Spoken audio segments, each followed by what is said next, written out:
immediately begin with the talk because I have only 10 minutes, and since talking about artistic practice is often very vague, I'd like to start right away with a real life example of my artistic practice. So, can you see me here? Yeah, good. So there's an article I read in one of my favorite popular science books, The Pleasure of Finding Things Out by Richard Feynman. And this article is called There's Plenty of Room at the Bottom.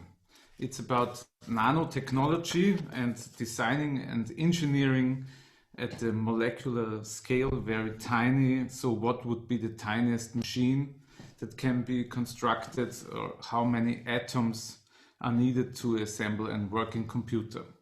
So, and these thought experiments get me going. So whenever I stumble across ideas that make me curious, I immediately start thinking about how to translate that or find an equivalent in music composition or music performance on an instrument. So in that particular case, from There's Plenty of Room at the Bottom, I ask myself, for example, what is the tiniest piece of music that can be composed? So first of all, for me, what does tiny or small mean in music composition? In Western classical music theory, as it is taught in Berlin, in Vienna, or in San Francisco, the smallest element, the tiniest element of a music composition is called a musical motif.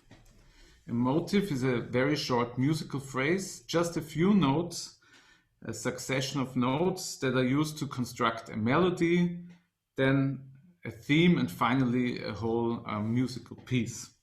The most popular musical motif is Beethoven's Da Da Da Da, and I'll play it for you. So this is what a musical motif is. Of course, there's much more to smallness in music than this very superficial analysis in classical music theory. So motifs themselves, then, as you see, are constructed of single musical tones. And I think from these musical tones on, we could really dive into the question, what is the tiniest piece of music that can be composed? So let's experiment with that. I wrote a composition for you. So it's my composition, Wenger, consisting just of one note. I will perform that for you. So this is just one single note. And you could now ask if this is already a musical composition. And one could argue, yes, it is. I, the performer, set up a stage for you. I play the note, stop the note. So that was an artistic process and a deep artistic will I demonstrated, and you as the listeners could experience a musical performance and a piece of art here. Of course, you could also argue, no, this is not a musical piece. There is no aesthetic value to it. So I did not really shape or design the composition in an interesting way. There is nothing really particular interesting. You can't really discover anything. And yeah, this is not a piece. So I would say, yeah, let's dive deeper, zoom in. I think we have to do some more work to really call this piece the tiniest musical composition. So if you zoom in into this musical tone, A, you'll find that there are parameters, I don't know how to pronounce it, sorry, that I as a composer can shape. So there are different parameters. So there is duration, of course. How long is a note? That is one parameter. Another one, of course, is loudness. In musical terms, from silence, pianissimo, to fortissimo, very loud. Then there is a parameter called timbre. So this is about the musical quality of the tone. Of course, a tone sounds different when played on piano or played on oboe. It is constructed of different overtones. There are different partials of a sound depending on what instrument plays this tone. But what is really interesting for me and for my experiment now with artistic practice is the pitch of a tone.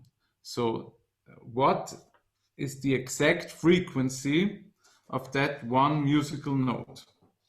And so when I play the note, the musical tone A on my synthesizer, there is it's the pitch of 440 Hertz sounding. And in music theory, the next music note which is presented on this keyboard from A is a B flat. And in music theory, this B flat sounds at 466.16 Hertz. So apparently, between those two notes, there is a gap of 26.16 Hertz. So as Richard Feynman would argue, there is plenty of room here within the note A to the next notes. There's plenty of room at the bottom that we can experiment with. So I can now take the note A, the composition you listen to, and start playing with very small variations of that musical pitch without ever leaving the note A. So I'll have a small modulation wheel here, and maybe you can hear it.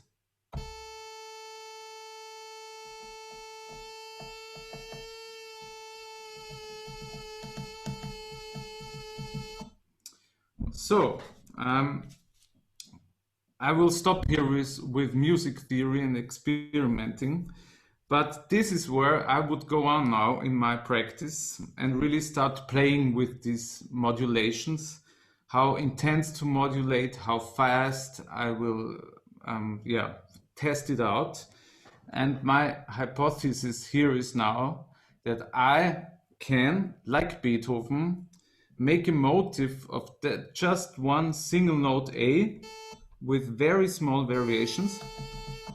I can make the same motif as Beethoven did here, just with one note and small variations, turn that motif into a melody, into a theme, into a whole composition. Of course, I would have to spend maybe a year now to be for me to feel good about that musical piece. I have to experiment with it, but I would say it's possible. There's one problem to it that's really interesting for me. I will spend a year now really develop a very sensitive hearing for very small variations of pitch. And I will get an excitement, even if just 1 cent it goes higher or deeper the notes. But if we meet again in 1 year and I play you my composition, you will probably not be able to find the same joy while listening to the piece, because you didn't have the time to develop the same sensitive hearing for pitch. So, and here is the main question I'm interested in all the time. What are the frameworks for aesthetic perception? Why do you or I perceive something as beautiful or interesting? You'll find a lot of answers to these questions and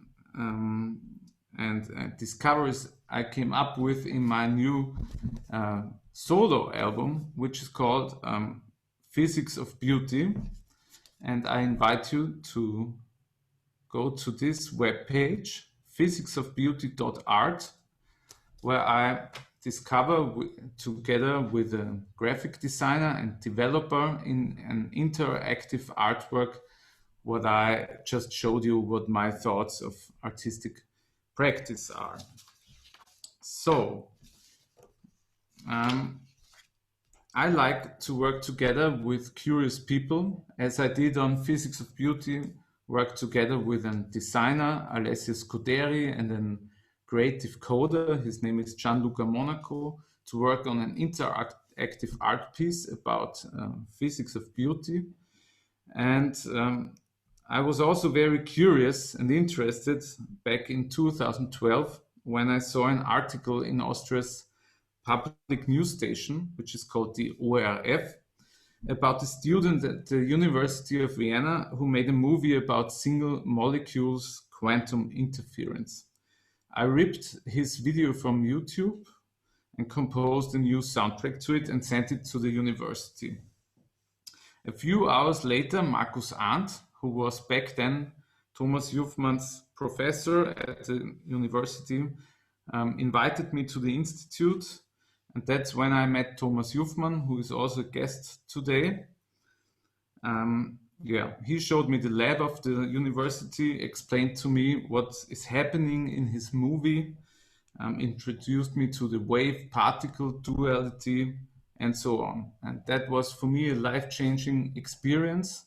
It's when I first realized that I had to leave the bubble of my music friends from the university and had to connect with people from other fields to really get inspired for composing music that is new.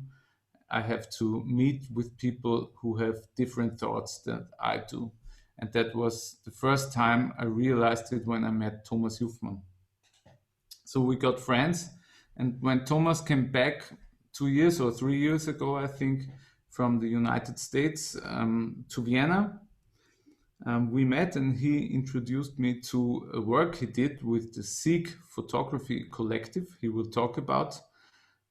It's an art science project where they film or take photos of how light moves.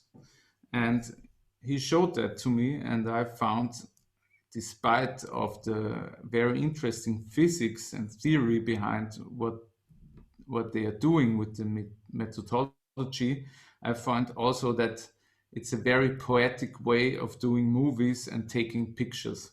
And I thought it's a perfect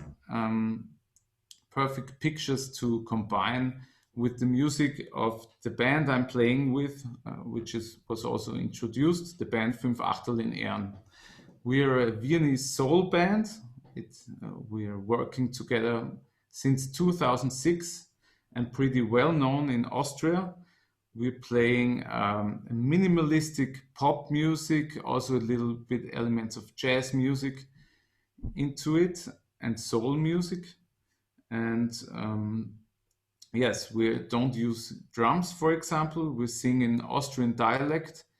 And I thought there is some kind of quality in the pictures of SEEC photography that kind of reflects the way of how we make music and what we sing about and what is our way of approaching art. And I think we will see that movie that Thomas and SEEC Photography and we 5/8 in Ehr'n made together later. I don't know when it's planned, but here I want to stop my presentation and hand over to you. Hope you enjoyed it.